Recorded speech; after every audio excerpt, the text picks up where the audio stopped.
Sebab itu tanda orang beriman, kata Imam Abu Bakar Az-Zur'i, mereka ini sentiasa bersiap siaga, khususnya bila nak menyahut seruan daripada Allah. Apatah lagi bila turun perintah ya ayyuhallazina amanu, wahai orang-orang beriman. Ini semboyan, panggilan. Oi, mari semua. Ini panggilan. Yang memanggilnya bukan calang-calang, Allah. Maka bila panggilan ini telah dikumandangkan, maka sifat orang beriman, dia mesti buat persiapan. Jangan jadi sampai at-tahawunu bil amri idza hadara waqtuhu. Apabila kewajipan telah datang, masih dia belum bersiap menjalankan kewajipan itu. Ketidaksiapan seseorang adalah salah satu tanda dia meremehkan perintah. Sebagai contoh, solat. Kita nak semayang, kita buat persiapan. Bahkan sebelum azan berkumandang, orang beriman sudah pun bersiap.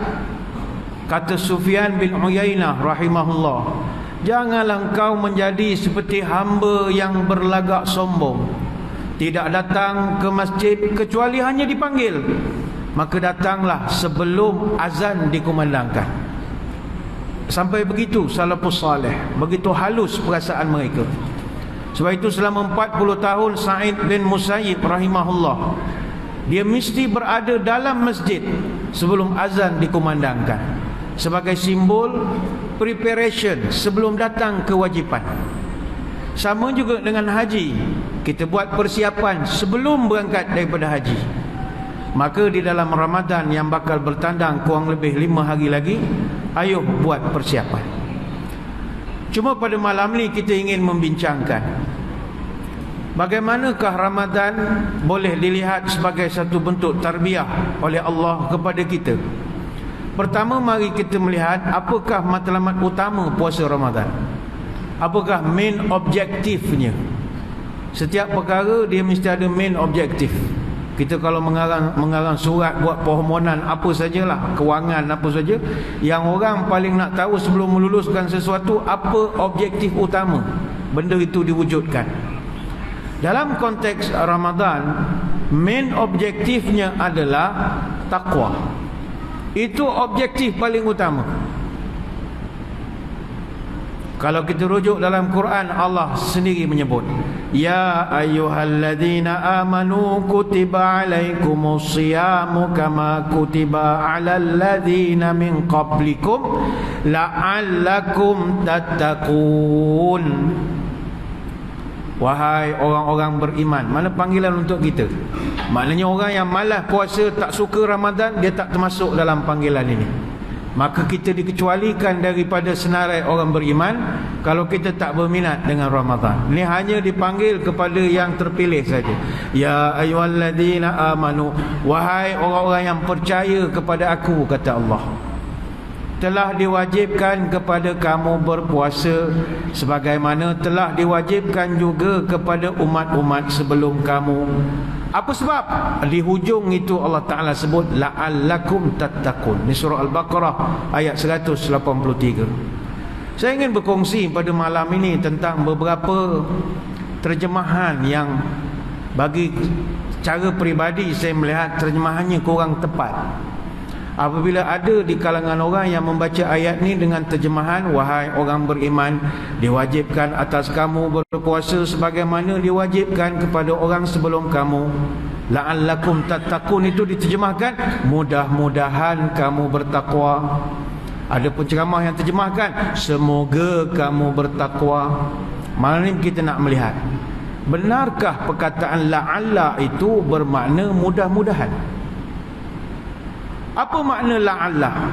Banyak sekali ayat Al-Quran yang memuatkan kata la'alla. Ada 114 kali direkodkan dalam Al-Quran. Perkataan la'alla ini digunakan dalam pelbagai bentuk. Kemunculannya juga berbeza-beza. La'alla disebut 3 kali, la'alli disebut 6 kali, la'allana disebut sekali, la'allaka 2 kali, la'allakum 59 kali, la'allahu 3 kali. Biasanya dalam terjemahan yang kita biasa dengar, kalimat la'alla ini dialih bahasakan menjadi semoga. ataupun mudah-mudahan, ataupun supaya, ataupun agar. Namun sebenarnya hadirin hadirat sekalian, konteks ayat la'allakum tattaqun adalah pernyataan eksplisit daripada Allah. Maknanya begini, kata Ibnul Athir, kalimat la'allakum tattaqun itu kurang tepat kalau diterjemahkan menjadi semoga kamu bertakwa. Tetapi yang paling tepat adalah diterjemahkan supaya kamu pasti bertakwa. Itu beza. Atau kalimat yang semaknanya atau senada dengannya.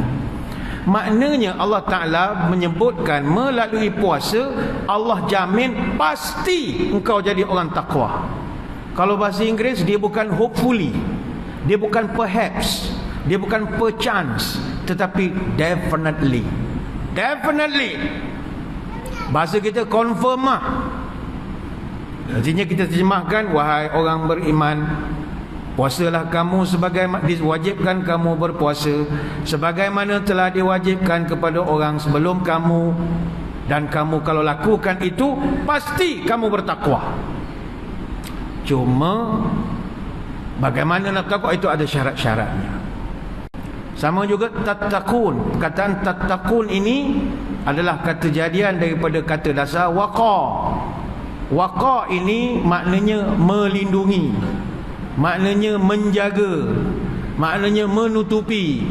Tetapi kita nak faham mudah, la'allakum tattaqun kita terjemahkan jadi takwa sahaja. Tapi dia lebih daripada itu. Puasa ini kalau engkau buat, kata Allah, kamu pasti akan dilindungi, kamu pasti akan dijaga, kamu pasti akan ditutupi. Itu lebih mendalam lagi maknanya. Sebab itu bila digabungkan kalimat la'allakum tattaqun, dan dalam Quran bukan sekali Allah Ta'ala sebut la'allakum tattaqun. Dalam Quran ada 6 tempat Allah Ta'ala menyebut kalimat la'allakum tattaqun, dan semuanya menjurus kepada satu maksud, engkau pasti dijaga oleh Allah. Contohnya dalam surah Al-Baqarah ayat 183 yang kita bacakan, ya ayyuhalladzina amanu kutiba alaikumusiyam sampai la'allakum tattaqun. Begitu juga dalam surah Al-Baqarah ayat 21, ya ayyuhan nasu ubudu rabbakumul ladzi khalaqakum walladzina min qablikum la'allakum tattaqun. Wahai manusia, sembahlah Allah, Tuhan yang telah menciptakan kamu dan juga orang sebelum kamu, supaya kamu pasti terlindung daripada kemurkaannya. Sama juga di dalam surah Al-Baqarah ayat 63, wa idza akhadna mitsaqakum wa rafa'na fawqakumut tur khudhu ma atainakum biquwwatin wadhkuru ma fihi la'allakum tattaqun. Dan ingatlah ketika kami mengambil janji dari kamu dan kami angkatkan gunung Tursina di atasmu, dan kami berfirman, pegang teguhlah apa yang kami berikan kepadamu, dan ingatlah selalu apa yang ada di dalam pesanan itu, la'allakum tattaqun, supaya kamu terlindung dari kemurkaan kami. Dia tak terjemahkan la'allakum tattaqun tu supaya kamu takwa, tapi supaya kamu pasti terlindung dari kemurkaan kami. Sama juga dalam surah Al-Baqarah ayat 179, walakum fil qisasi hayatun ya ulil albabi la'allakum tattaqun. Dan di dalam kisos itu ada jaminan kelangsungan hidup untukmu, wahai orang yang berakal, agar kamu pasti terlindung daripada kemurkaan Allah. Sama juga disebutkan dalam surah Al-An'am ayat 153. Disebutkan juga dalam surah Al-A'raf ayat 171. Ini saya bagi homework lah ke tuan-tuan, bacalah sendiri ayat-ayatnya ya.